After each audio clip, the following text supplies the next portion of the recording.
ninka qaadka cuna dumarka wuxuu kala mid yahay xanta iyo xaragada. ninka qaadka cuna ragga wuxuu kala mid yahay muuqaalka iyo magta.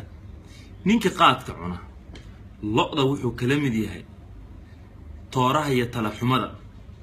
ninka qaadka cuna geela wuxuu kala mid yahay daaqa iyo dibooda. ninka qaadka cuna daanyeerka wuxuu kala mid yahay fadhi xumada iyo findhicilka. ninka qaadka cuna dameerka wuxuu kala mid yahay qaylada iyo dhuusada. ninka qaadka cuna tixsiga wuxuu kala mid yahay jeermiska iyo fudeedka. ninka qaadka cuna jilaca wuxuu kala mid yahay urka iyo midowga. ninka qaadka cuna gaalada wuxuu kala mid yahay salaad la'aanta iyo diinto lacaayo. ninka qaadka cuna doofaarka wuxuu kala mid yahay fildarada iyo damiir xumada.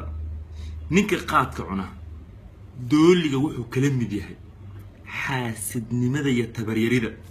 hadda balaaya waxay ka dhacdo aniga aan fahmi waayaba qofka lacag ku baxsho intaasoo bahalba inuu u ekaado.